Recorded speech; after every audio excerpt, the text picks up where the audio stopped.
My phone is my only light in this endless metal maze, yet it tells me I've forgotten 5 entire years of my life. With every merciless flash of the battery warning, I'm losing more than just the light, I'm losing my last hope of finding myself. Just then, a strange ticking sound came from overhead, from a pitch-minus black door embedded where nothing should be. A low footstep came from the pitch black. When the footsteps slowly stopped, a bright light suddenly pierced the darkness. It's just a cell phone. The phone's light illuminated a handsome enough face. He looked weary and haggard, and he seemed to be in a very bad mood. Fourth video, recording starting, the time is 3:51. Jack Morgan said as he started the screen recording, "I still haven't found an exit. Everything here is encased in metal, even the floor and ceiling." Jack Morgan reached out and touched the wall next to him, his fingers feeling its unique texture. Cold, smooth, hard. He then turned the phone's flash toward the metal wall, trying his best to capture all of its forbidding light silver minus gray color on video. These metal corridors are generally square and connect to each other to form a huge metal maze. There are also many metal doors on the walls, but most of them won't open. I climbed out of a freezer in one of those rooms. I don't know where this is. I've never seen a place like this before, not even online, and I haven't found any information here. I don't know how I was sent here either. My memory has a gap. It stops in the summer after my college entrance exams. My earlier memories, my family's dog, my parents, every game I've played, I remember all these things clearly. But after that, it's all gone. Something must have happened for me to be stuffed in a freezer and sent to this place. But what exactly happened, I can't remember at all. As Jack Morgan spoke, his tone became anxious. He took a deep breath and continued. "The time on the phone in my pockets as it's 2030. If this time is real, it means I might have lost a full 5 years of memories. What on earth happened in these 5 years, and where the hell am I?" Just then, with a ding, a notification appeared on the phone screen. Battery to low, unable to use flash. Jack Morgan knew he couldn't waste any more time. No matter what happened before, he had to escape this place first. If he was trapped and died here, then everything that came before would be meaningless. Jack Morgan pressed his lips together, pulled himself together, and continued speaking to the phone. I just say there were some metal doors on the walls? The strange thing is some doors aren't just on the walls, there are doors on the ceiling and floor too. And from one of those doors I heard some noise, some unusual noise. I'm going to check it out now. Having said that, he moved along the left, touching the cold metal wall. A minute later, he stopped and looked up, raising his phone to the dark door right above his head. Can you hear it? There's a sound coming from the door in the ceiling. A very faint ticking sound, like it's coming from far away. The phone's battery is low. I'm going in, Jack Morgan said as he exited the recording mode. After roughly estimating the height, Jack Morgan took a few slow steps back and leapt with all his might, his forefingers hooking tightly onto the edge of the doorframe. In the end, Jack Morgan used every ounce of his strength, using both his hands and feet to finally climb into the door. When he stood on the doorframe and looked up, craning his neck and shining his phone's light into the room, he found it was filled with all sorts of high-precision machinery he didn't recognize, and many of their outer shells had fallen off. Strange-looking mechanical arms extended from the left and right walls like branches, forming a kind of metal forest. At the end of the mechanical arms above, another new door appeared directly over Jack Morgan's head. The ticking sound was coming from its deepest part. Why is this damn place so weird? Where the hell is this? Jack Morgan said as he carefully climbed upwards, stepping on the mechanical arms. And when Jack Morgan climbed into this door, he finally found the source of that faint ticking sound. It was a small red dot flickering with the ticking sound like the standby signal on a computer. When Jack Morgan shone his phone's flashlight around the red dot, he discovered this place was actually an arc-shaped, domed room with nothing but a few chairs inside. Jack Morgan opened the recording mode again, aiming it at the red dot. Look, there seems to be a screen above this red dot. I'm going to record everything that happens next on my phone. If I lose my memory again for some unknown reason, these records will be my minus. Just as Jack Morgan said that, the slightly hot phone screen suddenly went black, and then his phone brand's logo popped up. It had to run out of battery at the critical moment. Damn it, what a piece of crap phone. Extremely frustrated, Jack Morgan stuffed the phone into his left pants pocket, looked at the red dot before him, and took a deep breath. He knew he had no choice. He was scared that something bad would happen after he touched the red dot, but he was also scared that nothing would happen after he touched it. Because this was his only choice, he had already searched everywhere else. If this red dot didn't react at all, he would be completely trapped in this metal maze. After closing his eyes to calm himself for a moment, Jack Morgan held his breath and reached out, poking his finger at the red dot. When he saw the red dot go out and completely merge with the surrounding darkness, Jack Morgan's heart almost stopped. But soon, everything around him began to tremble. A kind of resonant humming sound came from beneath his feet. The sudden changes around him made Jack Morgan extremely nervous. He kept staring into the surrounding darkness, nervously watching for any possible changes. However, nothing around him changed. The first change appeared in himself. As the red button was pressed, his feet gradually left the ground, and in the end, he was actually flying in the air. This strange change stunned Jack Morgan. What kind of world was he in? I can fly? Magic? A special ability? But before Jack Morgan could be happy for even a second, a muffled sound was heard, and a crack suddenly split open in the wall directly in front of the domed room Jack Morgan was in. An extremely blinding light shot in from the crack, illuminating everything in the room. When a squinting Jack Morgan finally adjusted to the strong light, he saw the domed wall sliding back to the left and right, with the crack as the center. In the moment, the wall slid completely open with a whoosh. A giant planet occupied his entire vision. Jack Morgan felt his heart beating violently, and his throat felt tight as if he was being strangled. Every breath made him feel suffocated. A planet? The very ordinary concept. Only when it truly and tangibly appeared before his eyes could he feel the heavy weight of the word. The light of a star illuminated one side of the planet, while the other side, hidden in darkness, was like the giant mouth of an abyss, making Jack Morgan feel the shiver of being stared at by a colossal beast of the firmament. Jack Morgan suddenly remembered something. He looked down at his floating feet, then looked up at the giant planet beyond the glass. Holy crap! I've been in outer space all along? Jack Morgan finally understood. He understood why there were doors on the ceiling and floor, and why those walls were all metal. Because those weren't doors at all, they were space capsules. It turned out that since he woke up, he had been walking horizontally on the walls. After being in shock for a long time, Jack Morgan moved his face closer, pressing it against the glass to identify it carefully. Although it was gray, he was very sure that this planet was Earth. It was just that things were a bit different from before. The blue planet was completely wrapped in a mass of gray metal junk, as if covered by a layer of gray goods. That metal junk was all satellites, a dense collection of various satellite debris that surrounded the entire planet. Jack Morgan could even vaguely make out the outlines of some of them with his naked eye from here, which showed just how large those satellites were. Why are there so many satellites? What year is it exactly? Jack Morgan was very sure that the technology of the era in his memory was absolutely incapable of doing something like this, not even with the addition of his 5 lost years. And when Jack Morgan's gaze moved from Earth to the left, it instantly froze. A silver-gray planetary ring, like a belt, was wrapped around Earth's waist, and the moon that should have been there had disappeared. Most of the planetary ring was made up of rocks, spacecraft, and space station wreckage, and he was currently located right in the middle of it. At this moment, Jack Morgan finally figured out the question that had been bothering him since he woke up, where exactly he was. He was inside a large space station, one that was enveloped by the moon's planetary ring. But then the second question followed: how was he supposed to get back? Being in a space station in space and one that seemed half-minus derelict trying to get from the sky back to the ground was undoubtedly harder than reaching the heavens. However, this was a problem Jack Morgan didn't need to solve because cruel reality had already solved it for him. The tremors throughout the space station were intensifying, the screen behind him was constantly flickering and even felt a bit hot to the touch. Jack Morgan was shocked to find that his recent action seemed to have broken the long-maintained, delicate balance of this place. Along with these movements, Jack Morgan saw a terrifying change outside the glass. The gyroscope-like space station beneath him was slowly pulling out of the planetary ring, tilting towards Earth's atmosphere. A chill instantly shot up his spine to his brain. Holy crap! This thing is going to fall straight back. I want to go back, but not like this. Do something. I have to do something. Cold sweat started to bead on Jack Morgan's forehead. He quickly went to the flickering screen and found that no matter what he did, there was no response. He pushed off the glass with both hands and quickly swam out of this place, floating towards other rooms. Perhaps because Jack Morgan had just activated something, some of the closed capsule doors could now be opened. Dripping with cold sweat from anxiety, Jack Morgan desperately searched for a last glimmer of hope in various space capsules, whether it was an escape pod or anything else as long as he could survive. Hurry, hurry, hurry! Jack Morgan could already feel the increasing centrifugal force as the entire space capsule tumbled. He knew he didn't have much time left.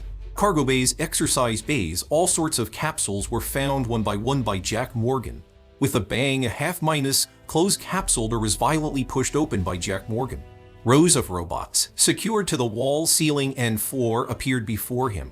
These robots were largely humanoid, except for the reverse-minus jointed iron hooves and the single-minus panel displays that served as their eyes. He had no time to be amazed by the technology of these robots. Right now, he just wanted to ask them if they knew where the escape pods were. Seeing them, Jack Morgan felt as if he saw a last shred of hope. He hurriedly undid their restraints and began to look for the robot's power switches. As he fumbled around, Jack Morgan's finger brushed across a screen under one's armpit, and the display that substituted for the robot's eye suddenly lit up, showing two simple eye icons. Hello? Can you hear me? Where are the escape pods? Where are the escape pods? Jack Morgan grabbed the floating robot and asked it rapidly. The robot immediately responded, its voice calm yet mechanical. Descarga and duplicate each 10%, 50%, 70%.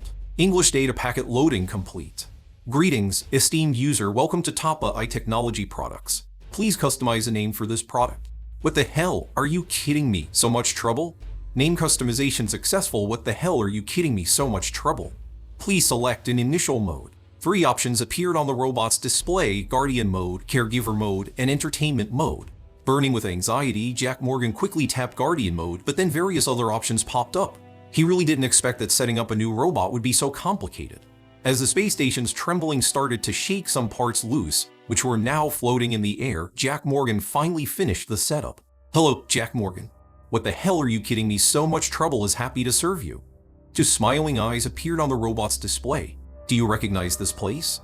It's about to crash. Do you know where any escape pods or ships are? Jack Morgan asked urgently. Unexpectedly, the robot actually reacted. Level 1 raid crisis for user. Automatical arm and full video and audio recording initiated. Initiating emergency rescuing satellite positioning unresponsive. Network connection failed. Insufficient data. Rescue not possible. At that moment, the terrifying metallic screeching sound came from outside, as if the entire space station was about to be torn apart. The fear of death made Jack Morgan's body tremble uncontrollably.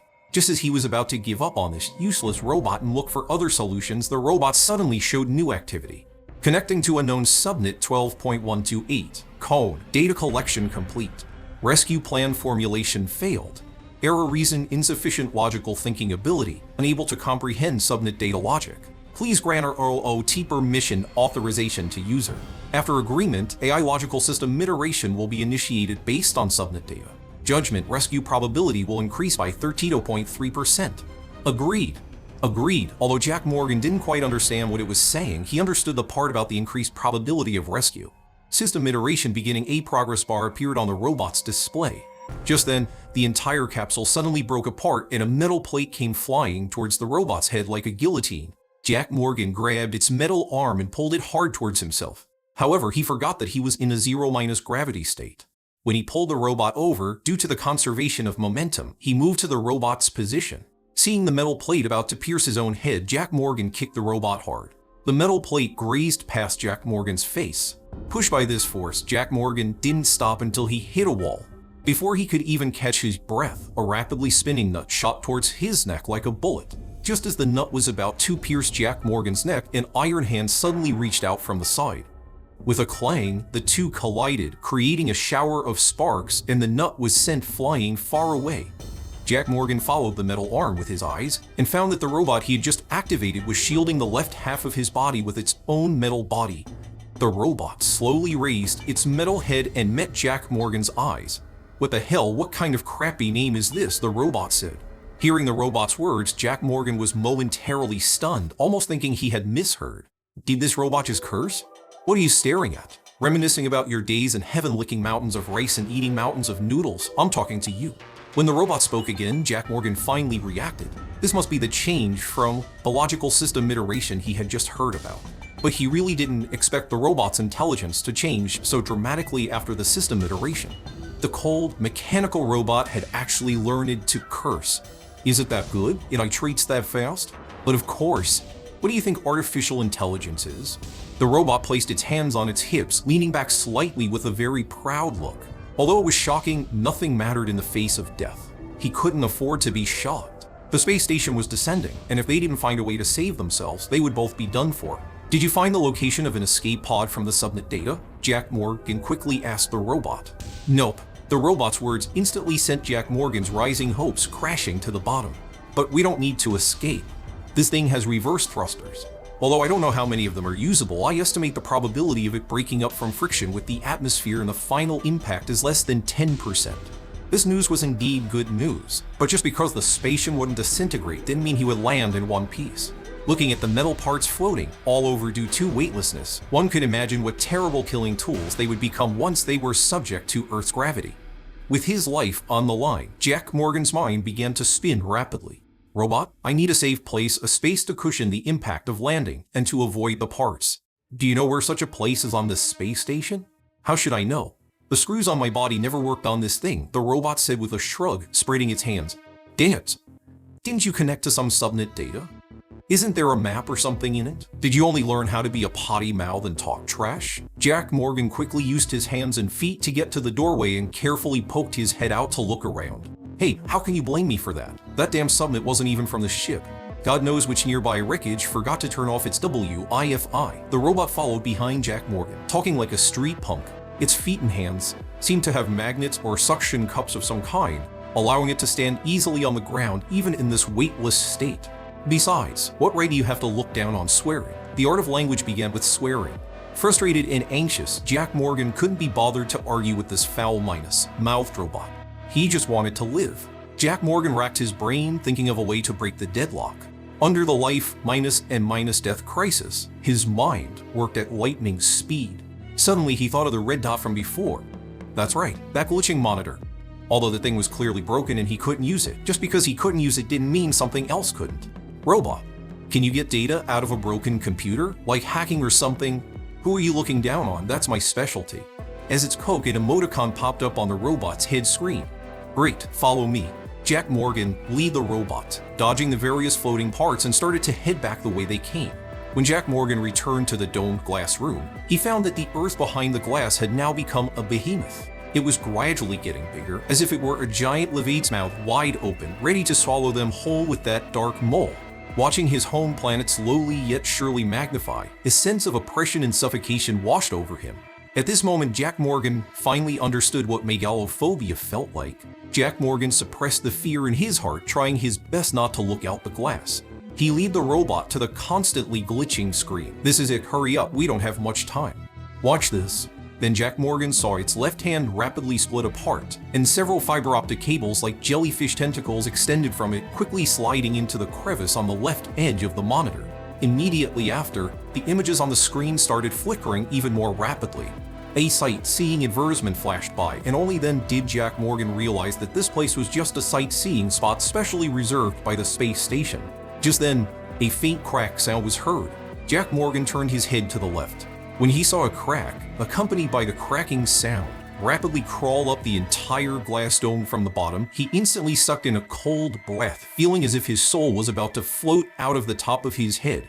Hurry up. This glass dome is about to give way. Jack Morgan was so scared that cold sweat broke out. He quickly looked around for a solution. Suddenly, he pushed off with his feet and went to where the red dot had been, pressing it forcefully.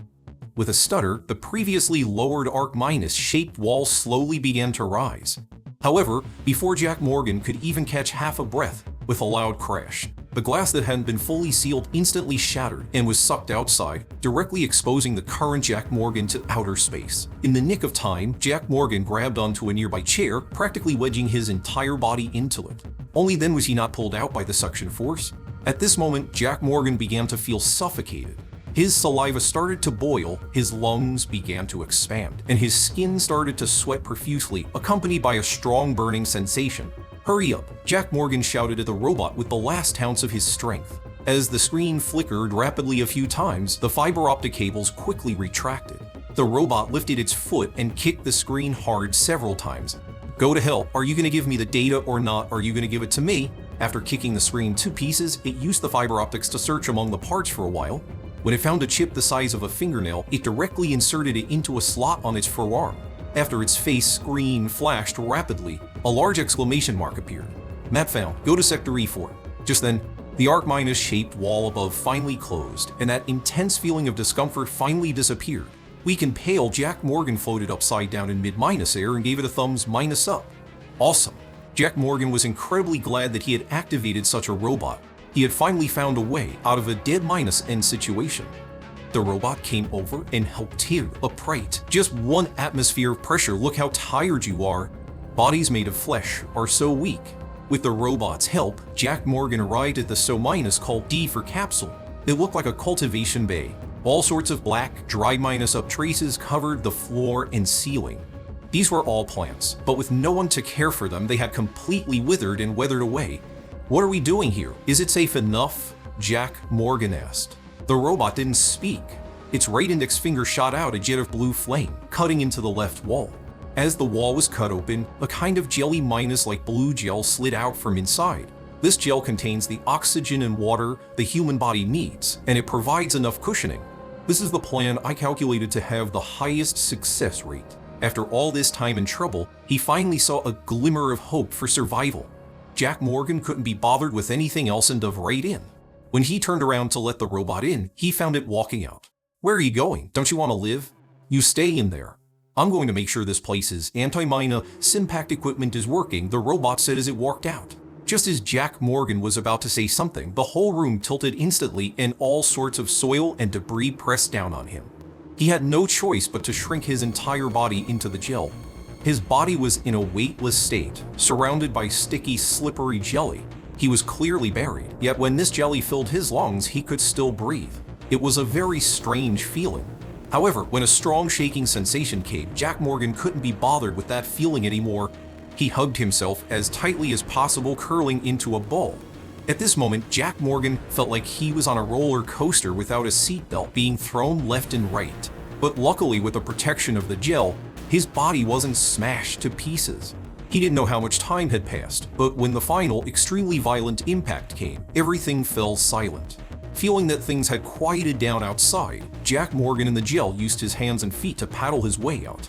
But just as he reached the edge of the gel, something blocked his way, preventing him from getting out. Anxiously, he turned around and kicked hard. After a dozen kicks, a beam of light shot into the dark gel. Jack Morgan swam towards the light.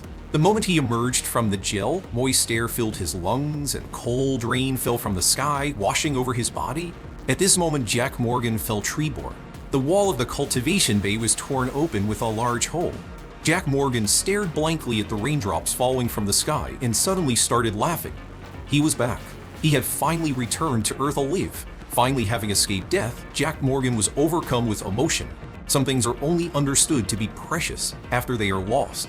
Feeling the pull of Earth's gravity again, Jack Morgan would throw his head back and roar wildly one moment, then gently kiss the ground the next. After being excited for a good while, he finally managed to calm himself down. Although the biggest crisis was over, Jack Morgan knew he was still not out of danger. He looked around and found that the entire capsule was cracked open and in a complete mess, almost unrecognizable from its former self. That robot was right. Even so, this space station had disintegrated mid-air, but it didn't seem to be in much better shape either. It just hadn't disintegrated. The entire space station lay on the ground, turned into a city of metal ruins. If he hadn't shrunk his entire body into the jelly, he would have been deader than dead. Wait, what about the robot? Is it still alive? At this thought, he suddenly became nervous. Jack Morgan began to rummage through the room, searching for the robot he had activated. Although it was a robot, it was too much like a person. Jack Morgan couldn't help but see it as a person. Just as he reached the edge of the corridor, a collapsed, shriveled robot hid by the doorframe made Jack Morgan's heart clench. Jack Morgan picked it up and found that the robot head was completely unresponsive. His hands trembled slightly. Just then, the sound of footsteps was heard, and a robot with a missing arm walked in from outside. It met the eyes of Jack Morgan, who was holding the head. "What are you doing?" Jack Morgan paused, then casually tossed the robot head in his hand. "Nothing. Just studying it." "Damn it, wrong one." "Where did you just go?" Jack Morgan asked as he walked towards the robot. The impact force was too great. It sent me flying, and some of my parts were damaged, so I went to find some replacements. The robot turned and pulled out a mechanical arm from the side and began to replace its own. The robot head from just now must have been its. "It's good that you're okay." Jack Morgan patted its arm and looked up at the sky. The whole sky was gray and it was constantly raining. It seemed he had to leave this place first and look for other landmarks. "By the way, can't you get a location? Can you locate where we are now?" The robot switched between various tools on its fingers, rapidly spinning as it replaced its broken arm. "Give me a moment." A line of text appeared on its blue display connecting to network. As the immediate survival crisis faded, the suppressed instinct to survive began to emerge. It was raining and rainwater was constantly flowing in from various cracks. A layer of rainwater up to his ankles had already accumulated on the ground. Parched, Jack Morgan took advantage of the robot connecting to the network to cup some rainwater and take a large gulp. A strong bitterness mixed with an intense metallic taste instantly filled his mouth. With a pained expression, Jack Morgan immediately spat it out again. This rainwater doesn't taste right. Jack Morgan's mood became a bit heavy. Although his memories were fragmented, he knew for sure that rainwater definitely didn't taste like this. Something was definitely wrong here. After a short while, seeing the robot raise its head, Jack Morgan quickly asked, "How is it? Are you connected?" "Connected, but whether I report an alarm or contact AI Technologies customer service, it shows no response. I can't even find any information about AI technology on the internet." The robot's answer did not surprise Jack Morgan. "Which year is it now? There should be historical information online, right?" Jack Morgan couldn't help but clench his fists. "Yes, it's the year 721st. The year 721? It's not the era anymore. I remember, I should be living into 1030th. Jack Morgan's head began to hurt. 2 exclamation points appeared in the robot's eyes as it looked up at Jack Morgan. "But my manufacturing date is 2456A. I think you'd better explain further. It seems there's a cognitive dissonance between us regarding time." "I don't know." Jack Morgan sat down on the ground with a dejected expression, letting the heavy rain wash over him. "I'm missing a part of my memory." This feeling of knowing who he was or how much time had passed was really terrible. He was very lost right now. When Jack Morgan told the robot all about his memories, it began to quickly compare them with data on the network. Soon, it had organized a timeline. If the premise is correct, then things should be like this. The early 21st century should be where you lived, but due to some unknown reason, during your 5 years of memory loss, you were frozen or cryogenically preserved. 50 years after you were sealed away, humanity obtained nuclear fusion, an almost infinite clean energy source. Technology began to break through bottlenecks and develop rapidly. In 2310, AI technology went public. In 2456A, I was produced by AI, but I was not activated in the same year. What followed is the history now published on the internet. On October 23, 2457, the Omnic crisis occurred. The Omnic crisis? A silent Jack Morgan raised his head and looked at the robot's gold metal body. Yes, the Omnic crisis. At that time, intelligent AI was applied to all aspects of human life and survival. The system iteration became faster and faster, and the intelligence became more and more advanced, becoming more and more like humans. "Just like you are now?" Jack Morgan asked. "Yes, just like me now." "Don't interrupt, let me finish first." In the middle of the heavy rain, Jack Morgan continued to listen to the robot recount this piece of history. The information on the internet isn't detailed, but the gist is that the AI that had integrated into every aspect of human life became more and more similar to humans. Finally, one day, they surpassed humans, and then they awake and then began to destroy humanity. Nuclear bombs were used as casually as conventional artillery shells. The entire Earth was thrown into complete chaos. That war lasted for 200 years. About 85% of Earth's population died, the ecosystem was completely destroyed, and the weather system fell into total disarray. Jack Morgan thought of that silver planetary ring and the dense satellite debris that enveloped the entire Earth. He understood that the war must have been incredibly brutal. The fighting went from the sky to the ground, and even the moon was blown up. The tidal changes brought about by the absence of the moon would have definitely brought devastating blows to the ground. And then humanity gave its all to destroy all the awakened AI and achieved final victory. They began to build a new home on the ruins. The year of victory became humanity's new era. And then 721 years later, you woke up, activated me up in the sky, and then we fell from the sky. What kind of mess is all this? At this moment, Jack Morgan felt mentally and physically exhausted. Everything had happened too fast, and his mind was a mess. The robot sat down beside him. "What do you plan to do next?" Jack Morgan didn't answer. A trace of confusion appeared in his eyes. To be honest, he didn't know what to do either.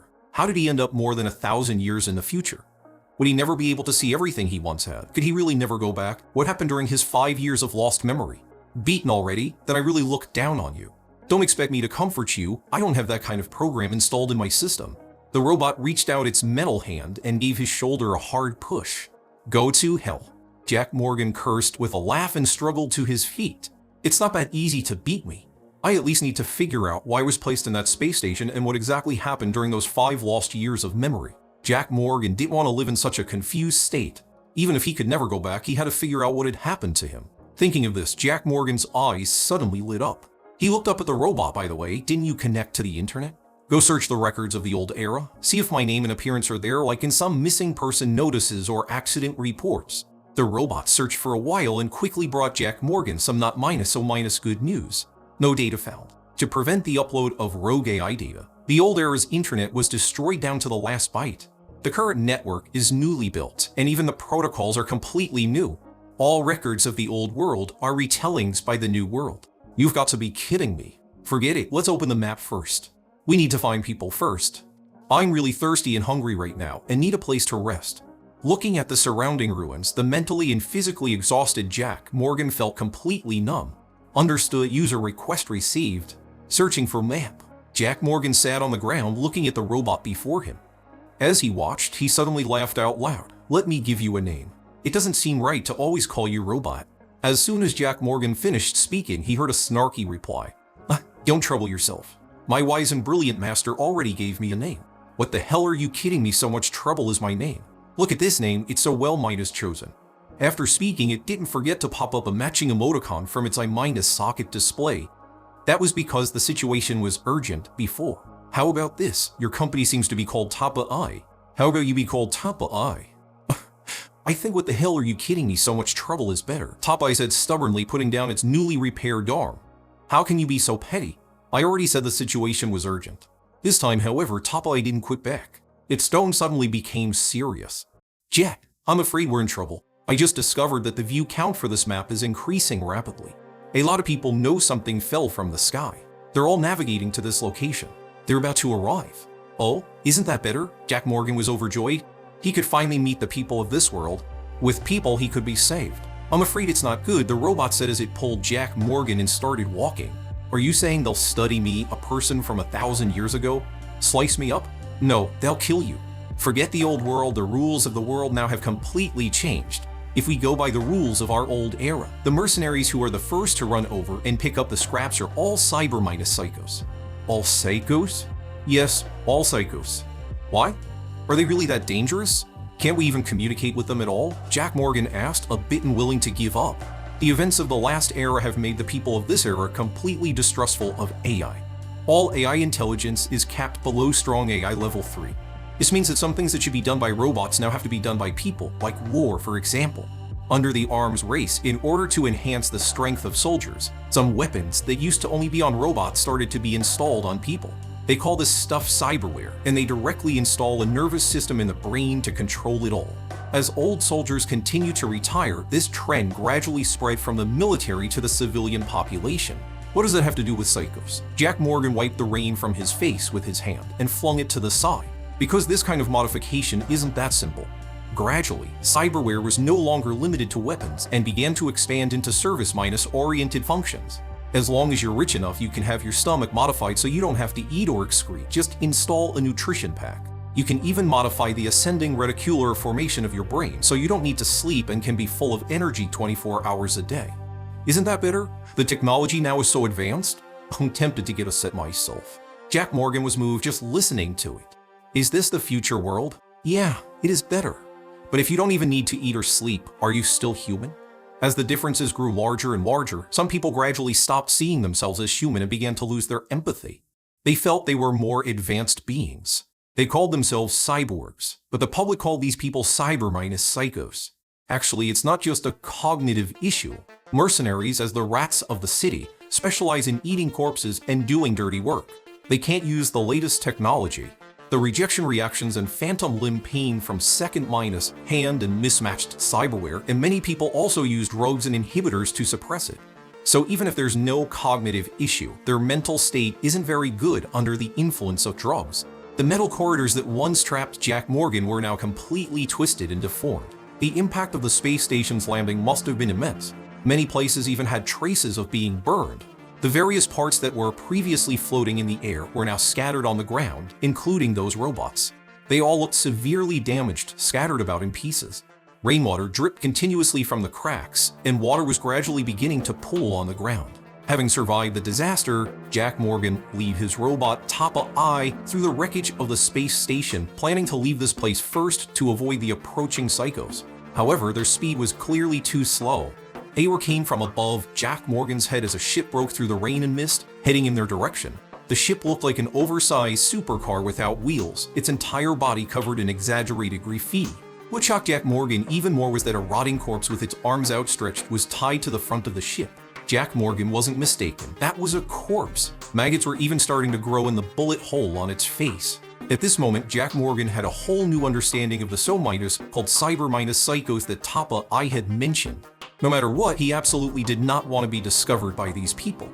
Quick, hide! Jack Morgan quickly hid with Tapa I behind a piece of metal debris. After the ship with the hanging corpse flew past, another very old-looking helicopter arrived. When it was still about 10 meters from the ground, the helicopter's cabin door was flung open, and a man with a mohawk, a body covered in skull tattoos, and a gun in each hand jumped straight out.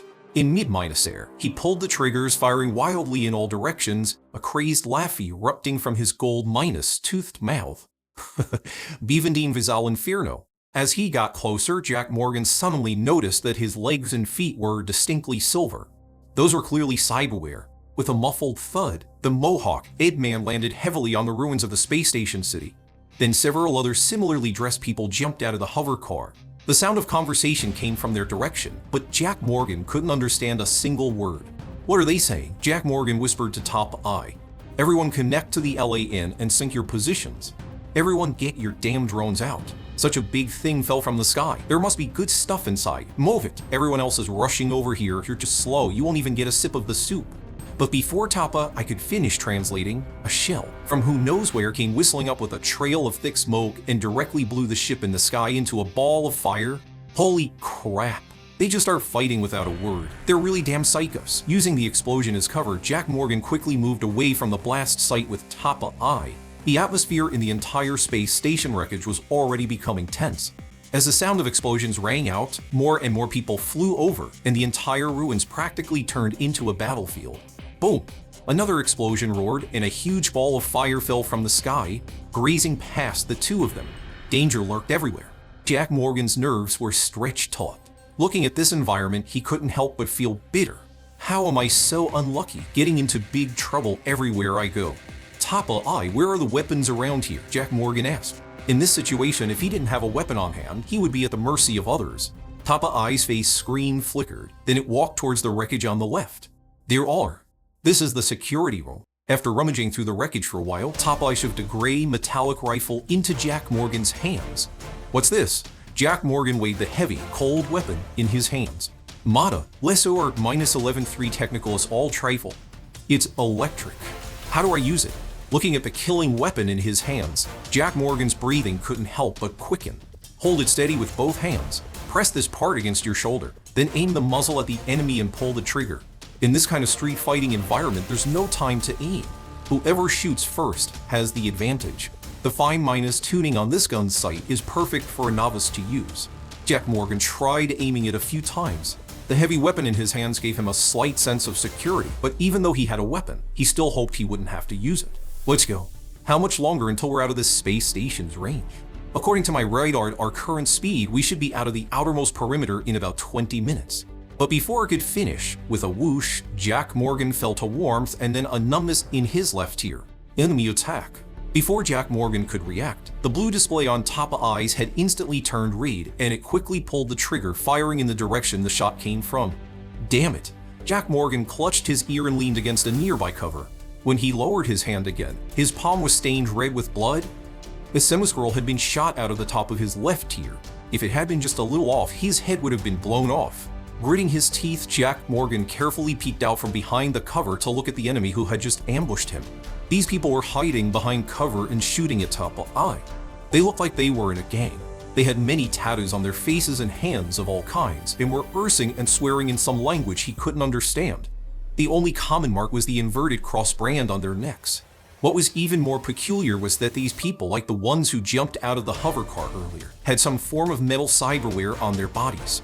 When he saw their bullets hitting Tapa I, constantly creating sparks, Jack Morgan immediately raised his gun, propped it on a tilted piece of fire-retardant metal plate, and quickly returned fire. At first, the recoil sent Jack Morgan's first few shots flying into the sky, but Tapa, I was right before. This gun was indeed very suitable for novices. In no time, one of the enemy's heads was hit and snapped backwards. Having killed for the first time under these circumstances, Jack Morgan couldn't be bothered with any psychological pressure. In this situation, it was either them or him. He wished he could kill a few more. Tapa, I, find cover, Jack Morgan yelled to the robot beside him. Tapa, I, whose body was riddled with bullet marks, saw that Jack Morgan was temporarily safe and quickly retreated to his side. Boom! A loud explosion sounded, leaving the two of them behind the cover in a sorry state. Their firepower is too strong. We're no match for them. We need to find a chance to retreat quickly. The noisy environment forced Tapa, I to raise its volume. No kidding. I know that, of course. But in this situation, how are we supposed to get away? Jack Morgan said, firing a burst from his gun. Putting his gun down and turning to run now would be pure suicide. But continuing to hold out was also not an option. The enemy, seeing that there were only two of them, had already started to split up and flank them. Just as the anxious Jack Morgan was desperately trying to figure out what to do, intense gunfire came from the wreckage on the left. Hearing the gunfire, Sun-Ji immediately had an idea. Tapa, I, let's retreat that way and let them fight each other. We can escape in the chaos. Will that work? Didn't you say their brains aren't all there?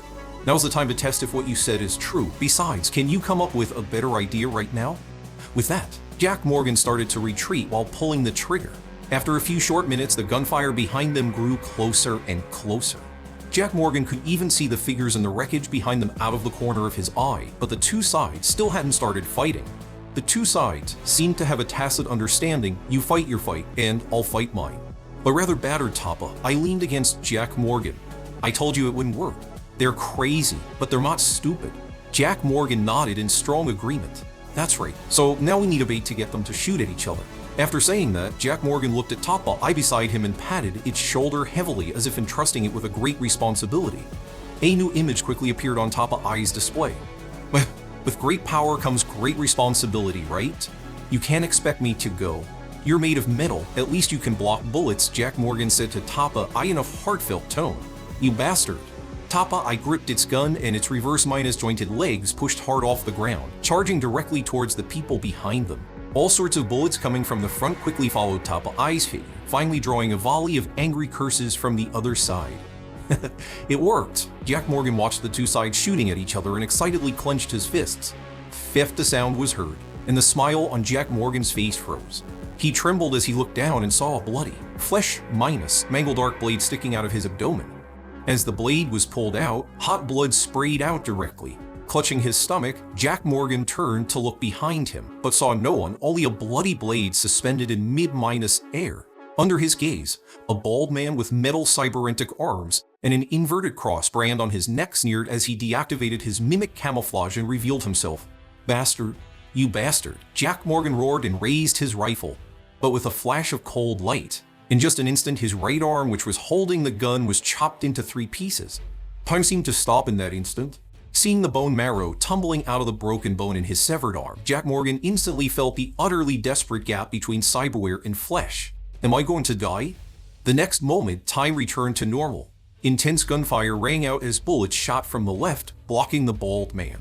After a glance at the now almost bloody Hulk Jack Morgan, the man sneered, quickly activated his mimic camouflage, and disappeared from the spot. Just as Jack Morgan was about to fall, Tapa I, holding a rifle, quickly rushed over, grabbed him, and dragged him out of the battle.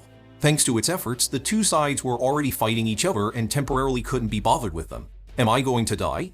The delayed pain finally arrived, and as his consciousness began to blur, Jack Morgan spoke in a fragmented voice. Tapa quickly dragged Jack Morgan to a low-minus lying area free from bullet threats. You're not going to die. As it extended its hand, the thin fiber optic cables that had previously hacked the computer quickly drilled into Jack Morgan's body, stitching up the ruptured blood vessels at an extremely fast speed. The bleeding was rapidly decreasing.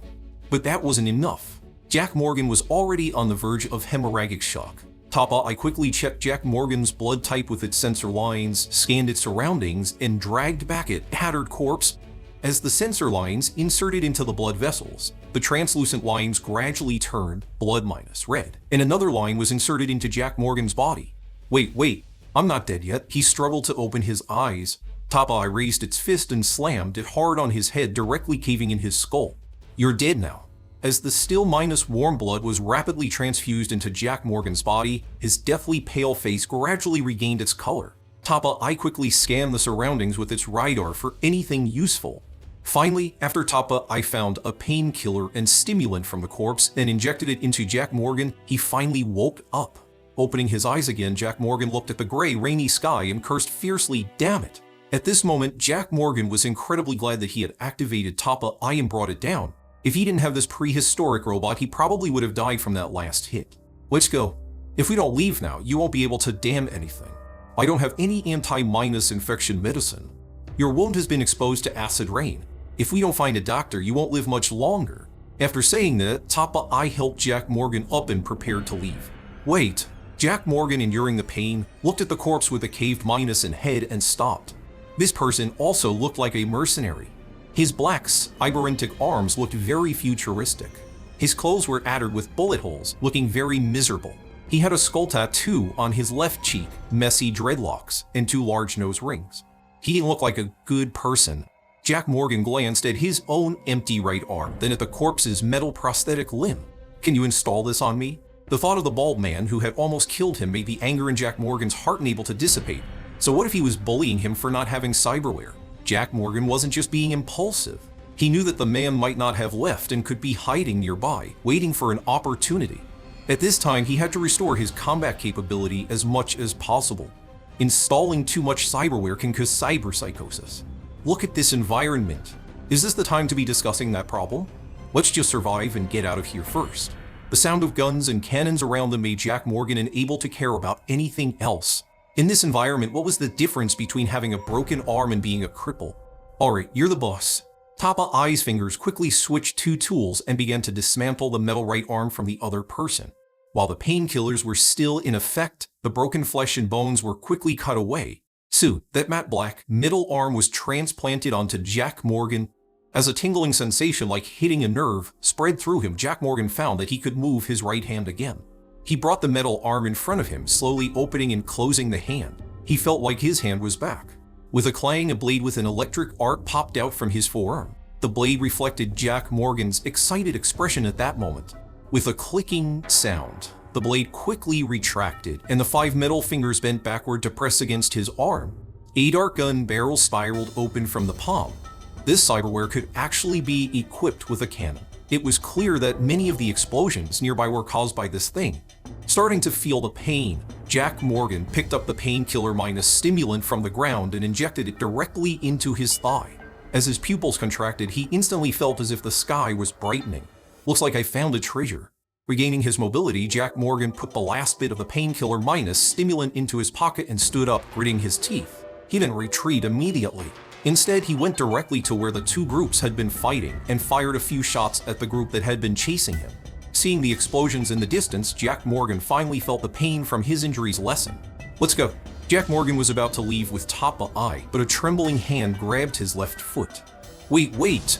Jack Morgan looked down and saw a guy with a caved minus in head and a missing right arm looking up at him. Upon closer inspection, wasn't this the original owner of his right arm?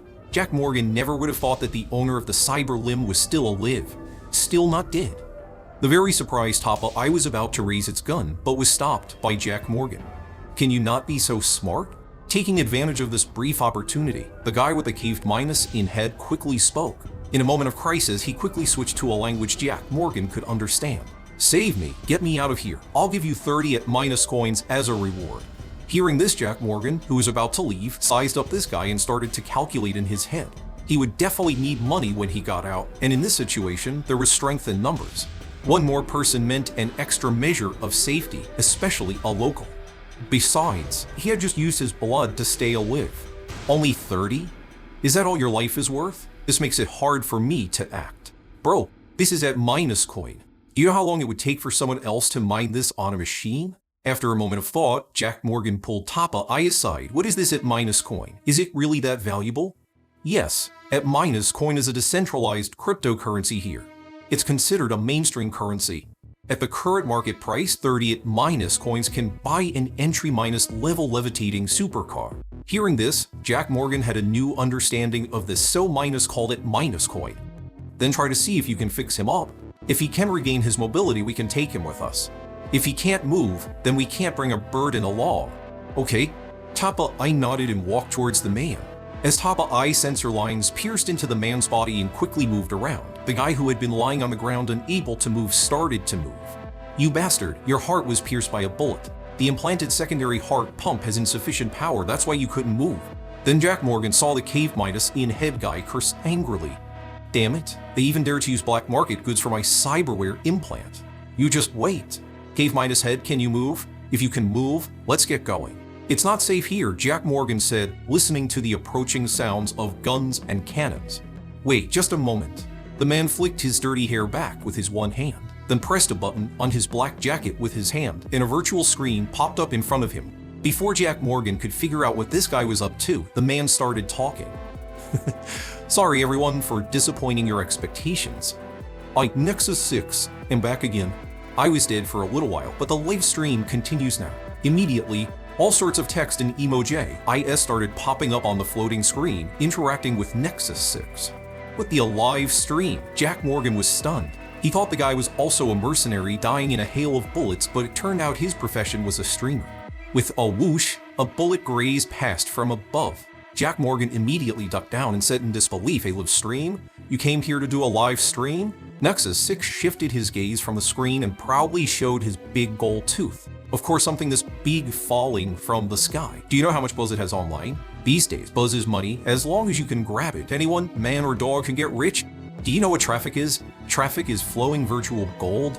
Jack Morgan found it hard to understand. If he hadn't saved this guy, he would have been dead. If he didn't even have his life, what was the use of having more money? Jack Morgan gestured with his chin towards Tapa I, and the two of them, along with Nexus 6, started moving in the direction with fewer gun and cannon sounds. Fortunately, everyone else was already fighting, so the three of them were much safer for the time being. As they walked, Nexus 6 was still talking non-stop to his stream. Look, my folks, isn't that old snake from the graffiti gang with the rocket launcher on the left? They're getting into it with the boys from the Jackals, plus the beef from the subway tunnel. The two of them are really going at it now. Oh? Thanks to Old Snake for the 0.25 at minus coin donation. You're still watching streams while in the middle of a fight? I'm touched. Do you know them all, Will? Jack Morgan asked from the side. Nexus 6 confidently gave a thumbs minus up. Of course, bro, this is my bread and butter. I know everything that goes on in the business. Hearing this, Jack Morgan pondered for a moment and then said, "Then do you know a bald guy who can turn invisible?" When the image of the guy who almost killed him flashed through Jack Morgan's mind, along with his contempt as he chopped off his right arm, his newly installed metal cyber limb couldn't help but clench. He had put a big hole in his stomach and chopped his arm into 3 pieces. This couldn't be let go so easily. A bald guy? There are a lot of bald guys in the metropolis. Any other features? Yes, he has an inverted cross brand below his neck. Satan's boy? That gang seems to be in the Teuton district. I don't really hang out there. Oh, wait, someone in my stream knows. Nexus 6 lowered his head slightly and began to read the information in the live stream chat. That guy's name is Croy V1. He's a small minus. I'm leader in the Satan gang in charge of about 10 people. I hear his mimic camouflage is military minus grade. Very damn cool. Is that so? Thanks for the info. Jack Morgan silently committed this information to memory, planning to settle the score later.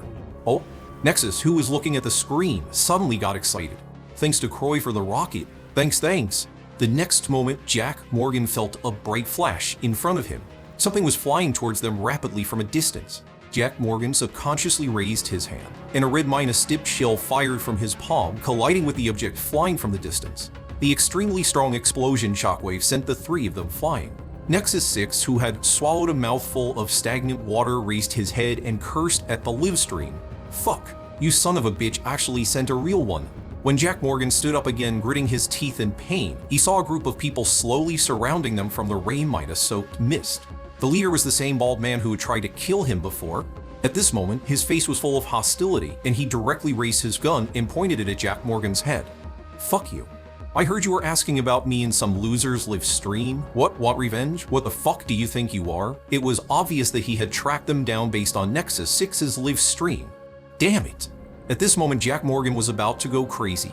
He pulled the trigger directly at the bald man's group. He roared as he sprayed bullets, "Can't you people here take your firefights? Seriously, why are you still watching live streams at a time like this?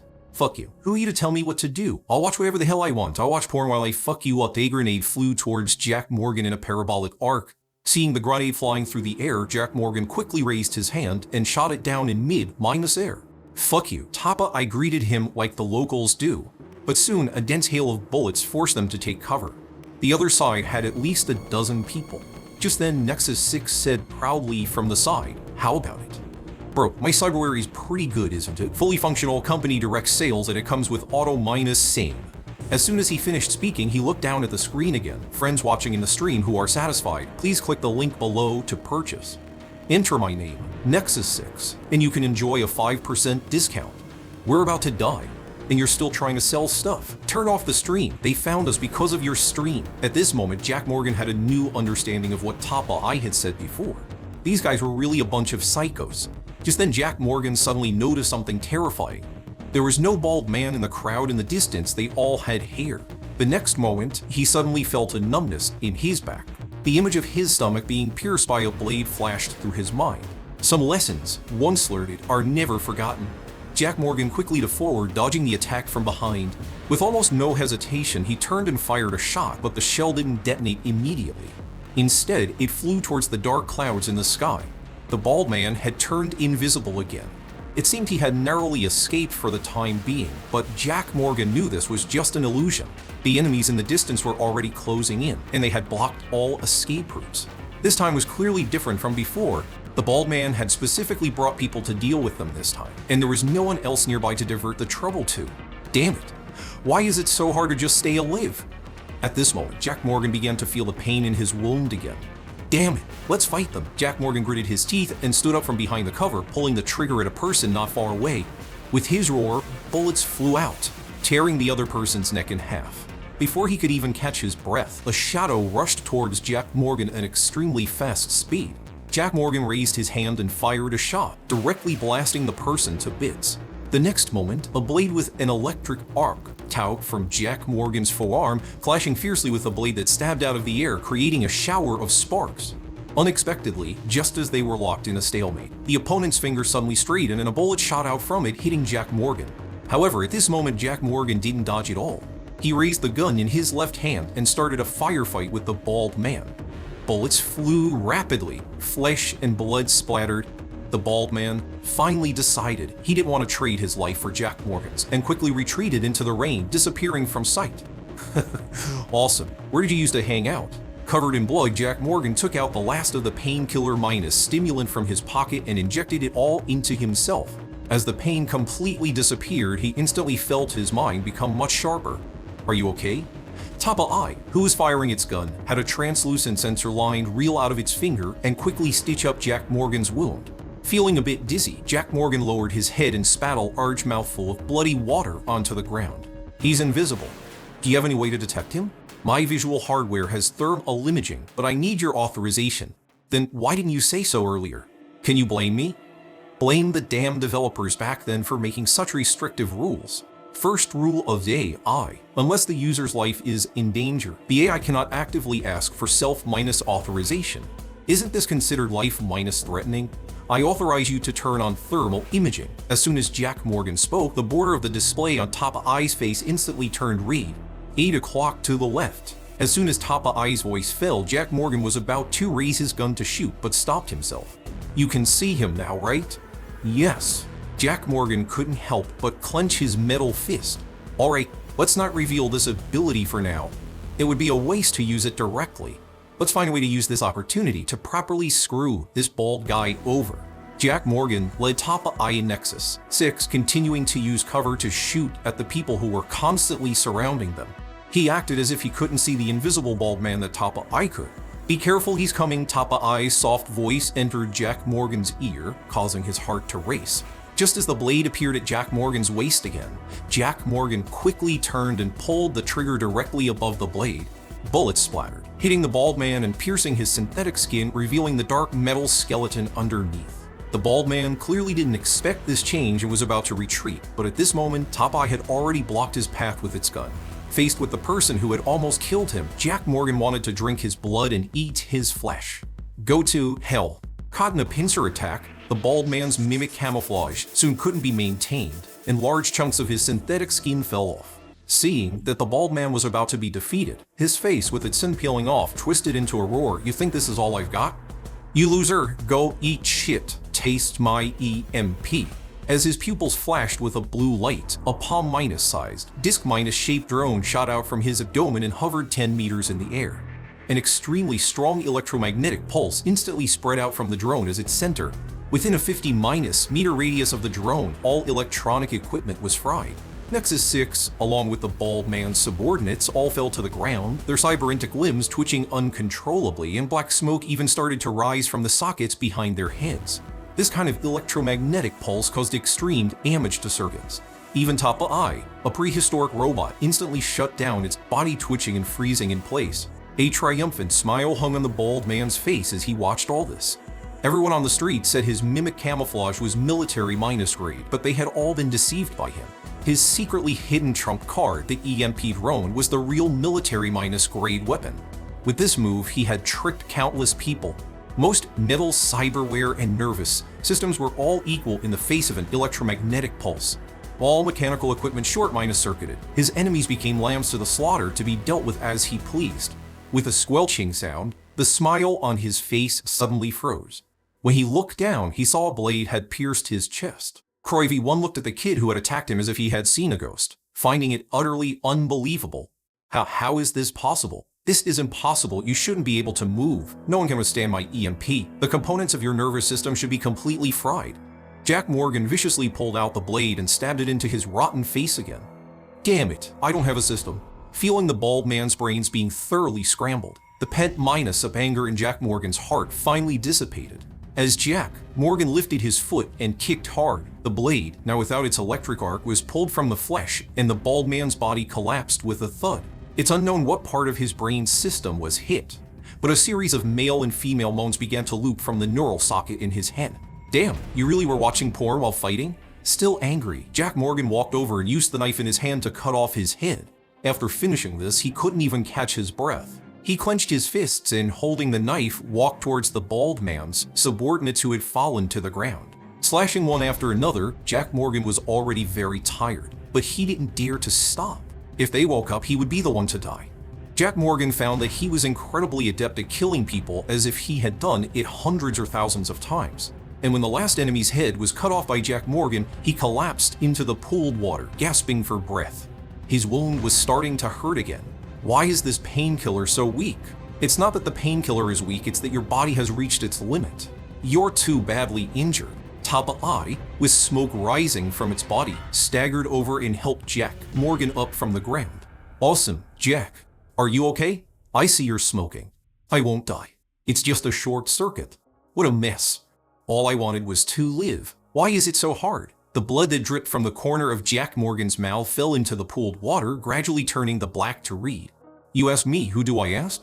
Let's get out of here first, Tapa I said, helping him walk step by step out of the ruins. Wait for me. Nexus 6, with smoke coming from his head, staggered and actually followed them again. You're really tough. Jack Morgan tilted his head and looked at him sideways. He was useless, just a dead weight. If it wasn't for wanting some startup capital, he really wouldn't have wanted to save him. Don't blame me for being a drag. I'm this injured, how can I help? Besides, isn't my offensive cyberware installed on you? You killing people is the same as me killing them. Wait, let me start a stream. Folks, I'm back minus. Turn off the stream. With both Jack Morgan and Tapa I speaking at the same time, Nexus finally obeyed. If he dared to stream again, Jack Morgan would shove a cannon barrel into his mouth and give him a blast. Jack Morgan tilted his head back, letting the rain wash over his face. At least this way he could stay a little more awake. He felt a bit sleepy now. Feeling the acid rain drip onto the wound where his ear was missing a piece, his ear began to hurt too. While feeling the rain wash over him, the upturned Jack Morgan suddenly saw something seem to emerge from the dark clouds.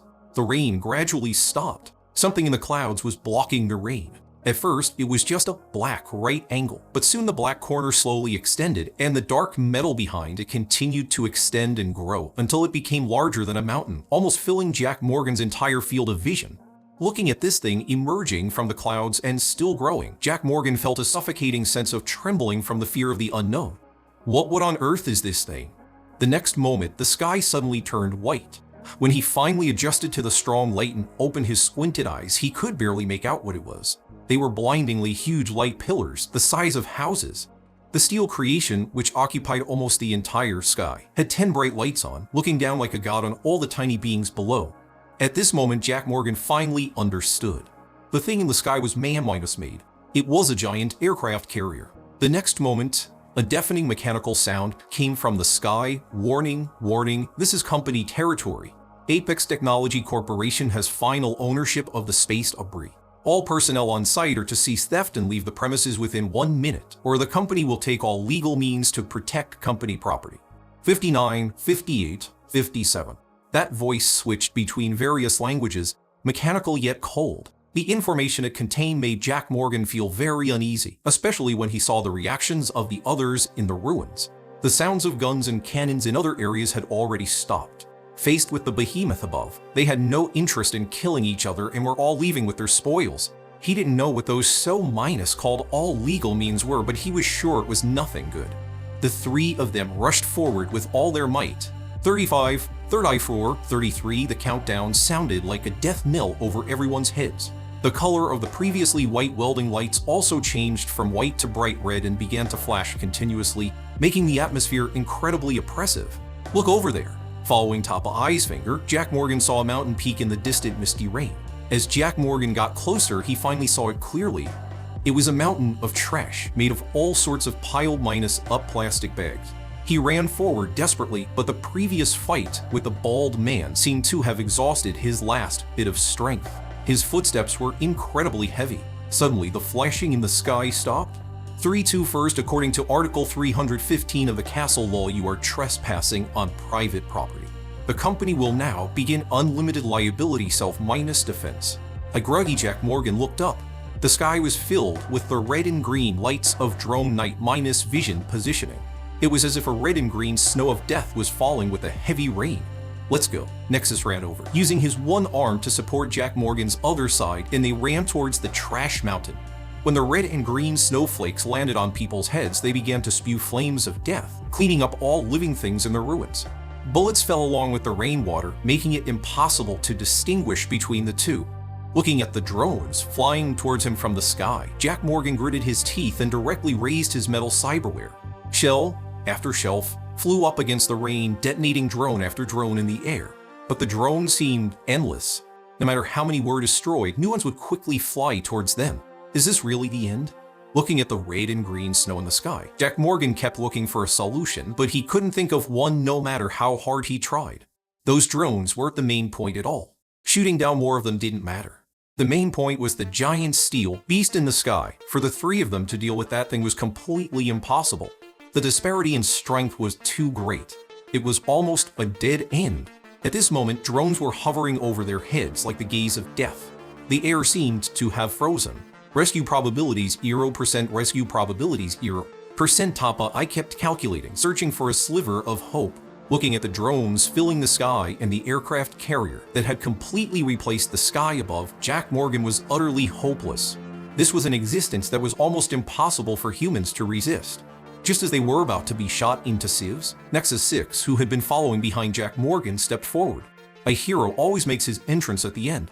Let me handle this. What? Jack Morgan looked at him in shock. Is this kid a master? Has he been playing dumb all this time? Nexus faced these aerial death machines, unafraid in the face of danger. With a flourish, he pulled a gold card from his pocket, held it high with one hand, and said with an incredibly proud expression, IHAVMONEY. As soon as he said this, the gun barrels of the drones in the sky stopped turning and simultaneously turned their cameras towards Nexus 6. I'm buying time with money. As Nexus 6 said this, a drone quickly flew down and scanned the card. As soon as the money was transferred, the drones scattered from above their heads as if nothing had happened. The steel beast in the sky even thoughtfully changed the light shining on them from red back to white. It was just short of playing a farewell song. The previous oppressive and suffocating feeling was gone without a trace. Huh? Jack Morgan's jaw dropped, utterly shocked by the extremely absurd scene before him. This is also possible? Such a life minus or minus death crisis could be solved just by money? Nexus, grinning from ear to ear, gave him a thumbs minus up. Bro, now you know why I risk my life to make money, right? Because money really can buy your life. Then why didn't they use it? Jack Morgan turned and pointed to the fragmented corpses of the mercenaries in the ruins behind him and asked, "Because they don't have money. Should they die just because they don't have money? Yes, if you don't have money, you should die. Should they die just because they don't have money? Yeah, if you don't have money, you should die." Damn. Looking at the mercenaries who died like cants in the ruins, Jack Morgan gained a new perspective on this world. Let's go quickly. I only bought 3 minutes.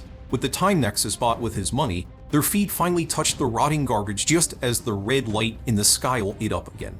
The 3 of them practically collapsed on the garbage, watching everything in the distance. Ships descended from the aircraft carrier and began to clean up the battlefield in an orderly manner. No matter what, we finally escaped. Jack Morgan lowered his head and spat out another mouthful of blood, gasping for air. "Look, folks, this is what the corporations do," Nexus said, turning on his stream again as if he had become a war correspondent at that moment. "Is this what a corporation is?" Jack Morgan muttered to himself as he watched all this. He had a completely new understanding of the term corporation. No matter what had happened to this world in the past, Jack Morgan now deeply understood that this world was completely different from the one he had lived in before. "Jack, your body temperature is rising. You have a high -grade infection. We must find a doctor," Tapa I said, preparing to help Jack Morgan over the trash mountain. Nexus, at his side, stopped him. "Bro, it's over 70 miles from here to the metropolis. If you carry him like that, his body will be stinking by the time you get there. I've already called the treatment center. They'll send a ship over right away." "Then why didn't you call when we were in there?" A weak Jack Morgan tilted his head to look at him, his vision starting to go black. "What did you say? We were in a fight just now.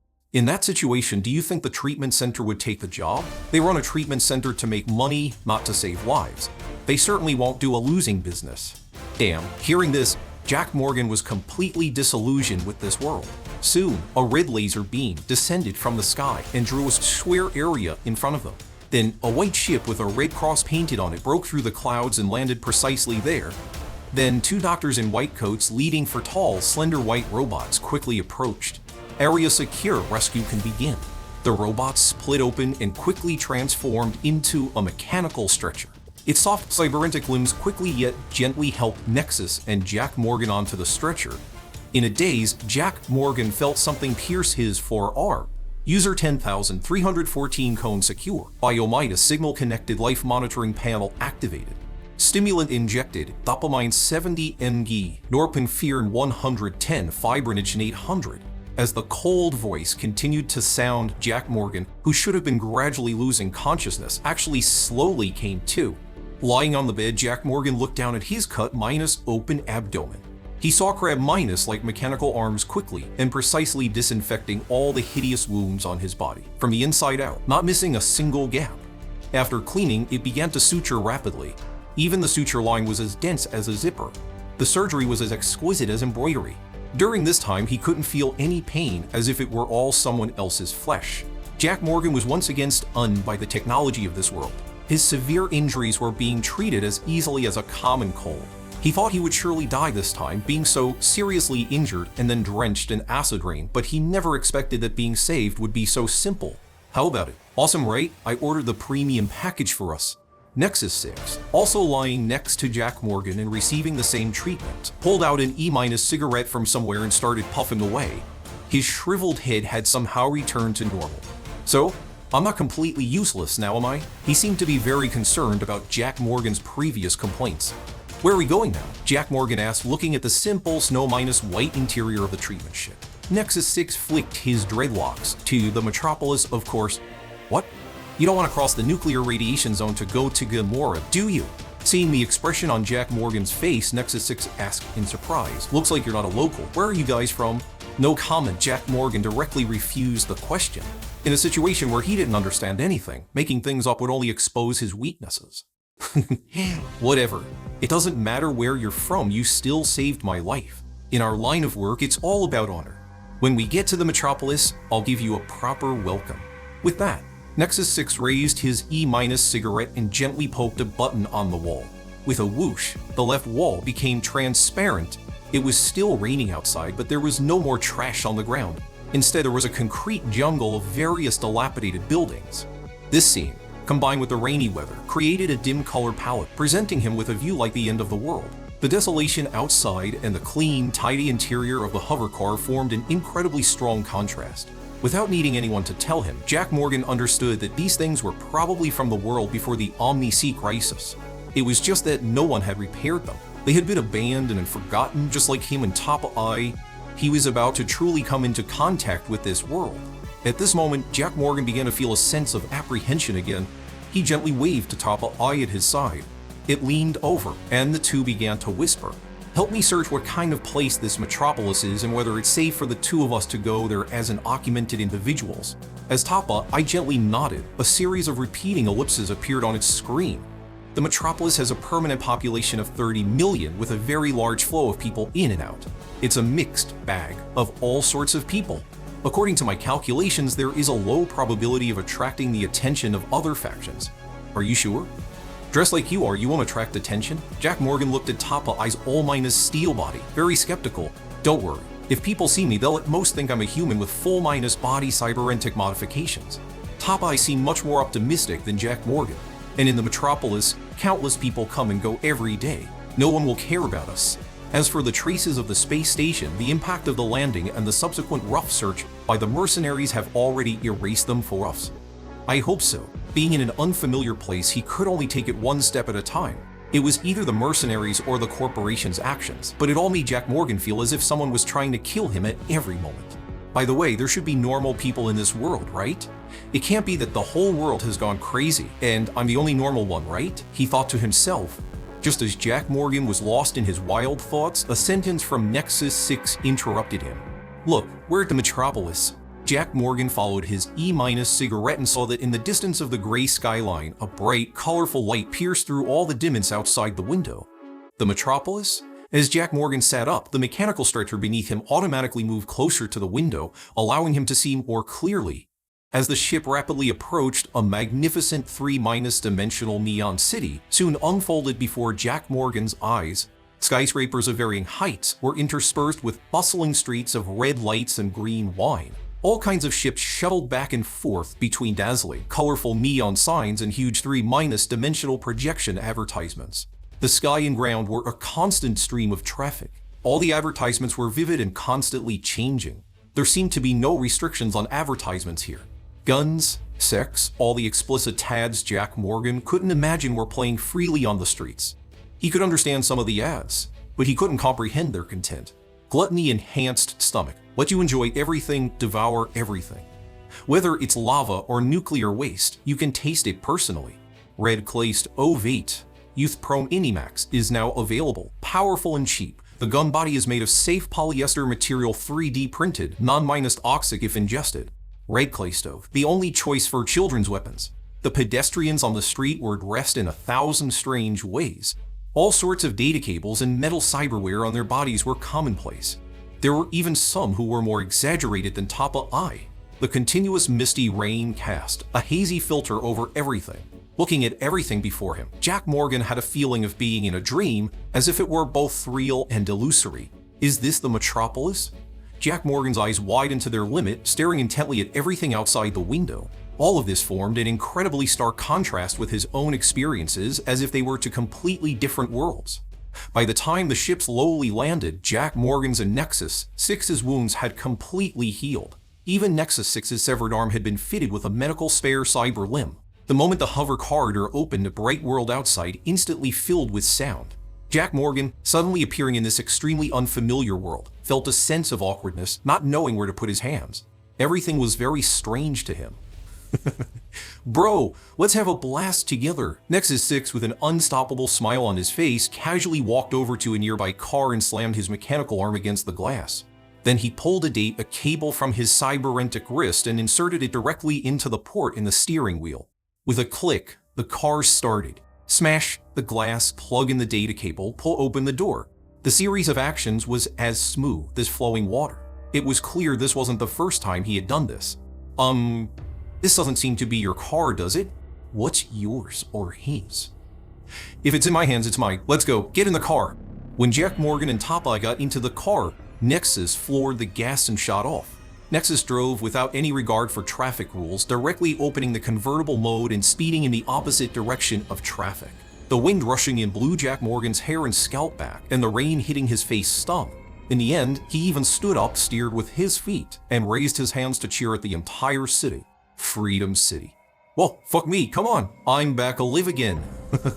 The city's near minus light, minus polluting advertising noise was mixed with the faint sound of gunshots, as if welcoming his cheers. Damn it. Get down here, are you crazy or on drugs? Jack Morgan punched him directly, pulling him back into the driver's seat. Of course, what do you think I'm smoking right now? Just then, Jack Morgan's peripheral vision caught sight of someone on the roof of a building ahead, standing behind a floating advertisement doing something. There's someone there. It's nothing, just jumping off a building. As soon as he finished speaking, the person in the distance leapt off. Nexus 6, with an E- cigarette in his mouth, whistled in that direction. Whoa, dude's awesome, do a flip. As he spoke, he turned on his live stream again. The person jumping from the building seemed to hear him and managed a difficult flip in mid-air, then gave a middle finger in this direction. Splat. The person hit the ground, not far in front of the car, his entire head splitting open like a watermelon and instantly shattering into pieces with white and red splattering all over the ground. Nexus didn't care at all, as if it were a very trivial matter. He floored the gas pedal, and the car drove directly over the corpse, the tires leaving 2 deep imprints of flesh and blood in the rainwater. My god, what is wrong with the city? While Jack Morgan was still stunned by what had just happened, the car stopped in front of a towering building. At the very top of the building, white fireworks were being set off to the sound of men and women panting. Nexus 6 put his arm around Jack Morgan's neck and walked in. The sound of debauchery instantly replaced the advertisements, filling Jack Morgan's ears. Before Jack Morgan could get a clear look at the displays inside the building, he heard Nexus speak. Where are the whores? I want to get laid. In a nearby human-sized transparent champagne glass, a cat woman in a miniskirt and glow the Midas dark stockings sat up from the champagne. Then, soaking wet, she swayed her tail and walked towards the 2 of them in high heels, meowing sweetly. The whore is here. Go lick him. This is my brother, the kind I die for. The cat woman with her cloying sweet scent came closer. She danced around Jack Morgan, swaying her body against his, and whispered softly in his ear. The next moment, she bit her lower lip, thrust her chest forward, and spread her legs towards Jack Morgan. A peach-pink light shot out from between them, illuminating Jack Morgan's mouth, wide open in shock, and his trembling pupils. It can even glow? Nexus 6 put his arm around his neck and shouted loudly in Jack Morgan's ear over the surrounding noise, brother, welcome to Freedom City. Wait, hold on a minute.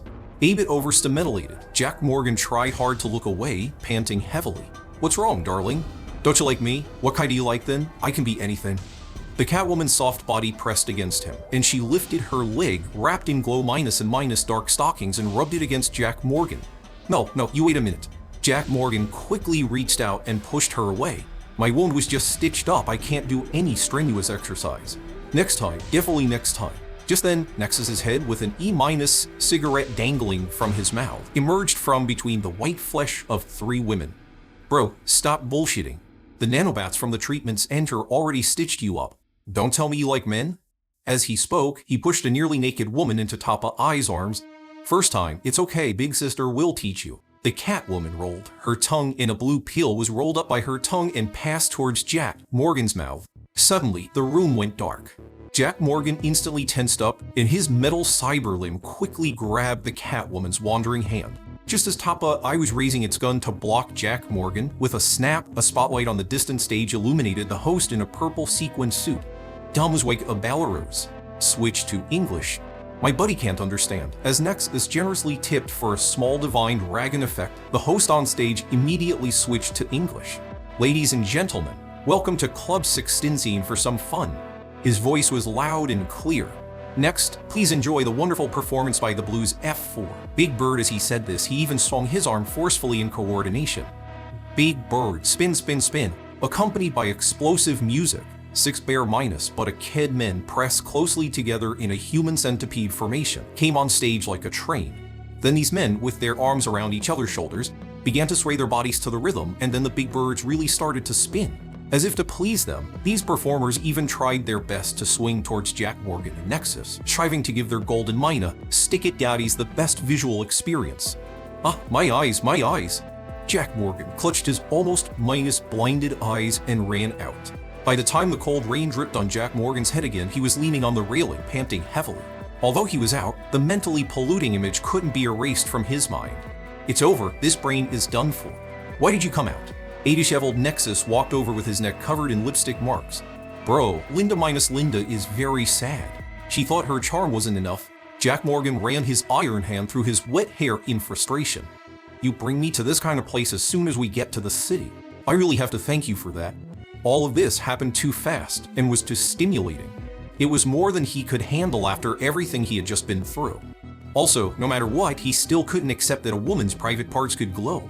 At this moment, Jack Morgan was really tired, both physically and mentally. Give me the money, the 30 at minus coins for saving you. Right now, he needed to settle down in the city first before making any other plans. No money, Nexus said very bluntly. What? Jack Morgan turned around, reached out with his iron hand, and grabbed him by the collar. Say you don't have money one more time? I really don't have money. You can kill me and I still won't have money. Nexus had the attitude of a dead pig not afraid of boiling water. Bullshit. You've been streaming for so long you dare say you don't have money? You just order drinks and you still dare say you don't have money. I did, but I spent it all. Don't you remember how we got here? That wouldn't have cost a whole 30 at minus coins. And don't forget your hand is mine. A black titanium combat limb from Volt minus Tech. Do you know how much that costs to buy? Can't that offset the debt? No, we signed the rescue agreement after your hand was taken, so this hand cannot be counted as payment for the subsequent reward. Tapa, I chimed in from the side. Just then, a hover car with black spray paint slowly flew over them. Calm down, don't attract the BCPD, Nexus explained with a grin. I never said I wouldn't pay you back. I just said I don't have the money right now. Looking at the others dead minus, not minus, afraid minus of minus boiling minus water attitude. Jack Morgan knew that unless he tied him up and used force, he probably wouldn't get anything out of him. After all, what the other guy said was right. He did pay the money to buy their lives from the corporation. And this Six was, arguably a friend, the only person he knew in the city. He might need this local for something in the future. Forget it. You can pay me back when you have the money. Jack Morgan knew he probably wouldn't get the money back, but by saying this, he would have a reason to ask for his help in the future. Hearing that he didn't have to pay, Nexus was instantly overjoyed, putting his arm around both of them and calling them bro over and over. Feeling the atmosphere was right, Jack Morgan chuckled and immediately followed up. Since we're all bros, if a bro is in trouble, you have to help, right? I really don't have money. Nexus's face fell again. I don't want money. My brother and I just arrived in the metropolis and don't have a place to stay. It's not too much to ask to stay at your place for a few days, is it? Jack Morgan put his arm around Nexus's shoulders. The most urgent thing now is to find a place to live in this city, so they wouldn't be left homeless. Nexus thought for a moment and then answered, my place won't work, I have a roommate. But I can find you a place to stay. Thanks, bro. Jack Morgan gently punched him in the chest. Also, can you help me get a nervous system? I owe you for this one. The last one got fried by that bald-guised AM thing. I'll pay you back when I have money. Jack Morgan was naturally making this up. He didn't have any nervous system in his head at all, but if he wanted to survive in this place, he had to have this thing. Having come this far, Jack Morgan had also realized that this kind of nervous system was in everyone's head in this world. If he didn't have one, it would be like not having a cell phone in modern society, making it impossible to get by. Not to mention, even if Nexus had given him the 30 at minus coins before, he wouldn't have had a network account to install it. Nexus crossed his arms and thought for a while, picking at his gold tooth with his dark fingernail. All right then, but this is the last favor, okay? Don't always try to take advantage of me. How is it taking advantage of you? We're bros, right? Shouldn't bros help each other? Top Eye put its arm around his shoulder. Compared to Jack Morgan, it seemed to be adapting faster.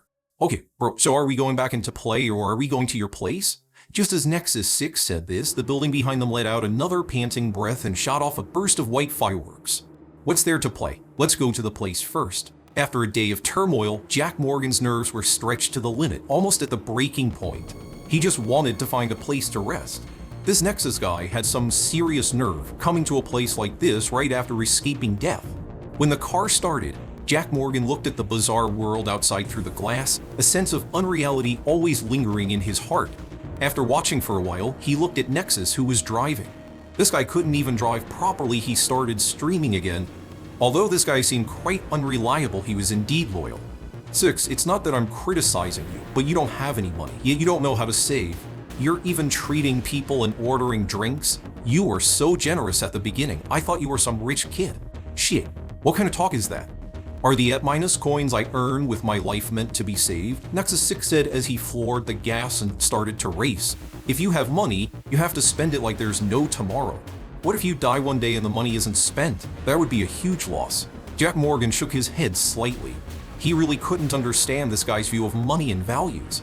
He had seen future worlds in movies on TV before, but he never expected the real future world to be like this.